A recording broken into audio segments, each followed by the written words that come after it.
नील सरोवर के किनारे एक बूढ़ा बगुला रहता था। उम्र के साथ उसकी फुर्ती खत्म हो गई थी और अब उसके लिए मछलियां पकड़ना नामुमकिन सा हो गया था।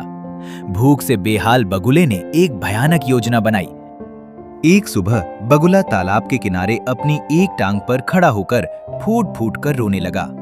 उसे यूं दुखी देख तालाब का सबसे समझदार केकड़ा उसके पास आया और पूछा, मामा, आज शिकार छोड़कर ये विलाप क्यों?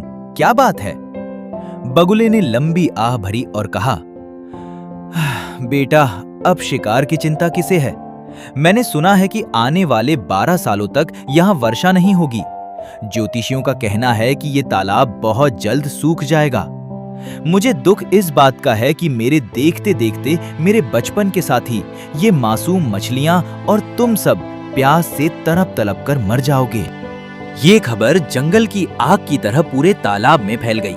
मछलियां, मेंढक और केकड़े घबराकर बगुले के पास जमा हो गए। मामा, हमें बचा लो, कोई तो रास्ता होगा।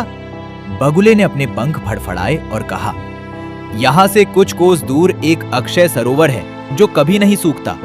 अगर तुम मुझ पर भरोसा करो तो मैं अपनी पीठ पर बिठाकर एक एक करके तुम्हें वहां पहुंचा सकता हूं। मुसीबत के मारे जीवों ने बगुले की बात मान ली। बगुला रोज एक मछली को अपनी पीठ पर बिठाता और उड़ जाता, लेकिन वो उन्हें किसी तालाब में नहीं बल्कि एक ऊंची और सूनी पहाड़ी पर ले जाता। वहां एक बड़ा पत्थर था। बगुला मछली को उस पत्थर पर पटक कर मार देता और मजे से उसका मांस खाता। पहाड़ी पर मछलियों की हड्डियों का अंबार लगने लगा था। कुछ दिनों बाद केकड़े ने कहा, मामा, आज मेरी बारी है, मुझे भी उस जादुई तालाब की सैर करा दो। बगुले ने सोचा, रोज मछली खाकर बोर हो गया हूं, आज केकड़े के कोमल मांस का आनंद लूंगा। बगुला केकड़े को लेकर उड़ चला। ऊंचाई पर पहुंचकर केकड़े ने नीचे झांका। उसे कहीं भी कोई दूसरा तालाब नजर नहीं आया। अचानक उसकी नजर उस मनहूस पहाड़ी पर पड़ी जहां सफेद हड्डियों का ढेर लगा था। केकड़ा तुरंत समझ गया कि ये कोई तीर्थ यात्रा नहीं बल्कि मौत का सफर है। उसने ठंडे दिमाग से पूछा, मामा, वो अक्षय सरोवर कितनी दूर है? मुझे तो सिर्फ हड्डियां दिख रही हैं। बगुला जोर से हंसा और बोला, मूर्ख केकड़े, कोई सरोवर नहीं है, मैं ही तुम्हारा काल हूं। अब मरने के लिए तैयार हो जा।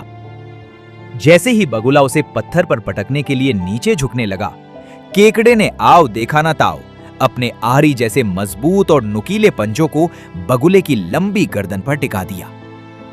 बगुला छटपटाने लगा। उसने माफी मांगी, लेकिन केकड़ा जानता था कि दुश्मन पर दया करना अपनी मौत को दावत देना है। केकड़े ने पूरी ताकत से अपनी कैंची चलाई और बगुले की गर्दन धड़ से अलग कर दी। धोखेबाज बगुला वहीं ढेर हो गया। केकड़ा धीरे धीरे रेंगते हुए वापस अपने तालाब पहुंचा और सबको बगुले की करतूत बताई। सबने केकड़े की बहादुरी की प्रशंसा की और सुरक्षित रहने के लिए धन्यवाद दिया।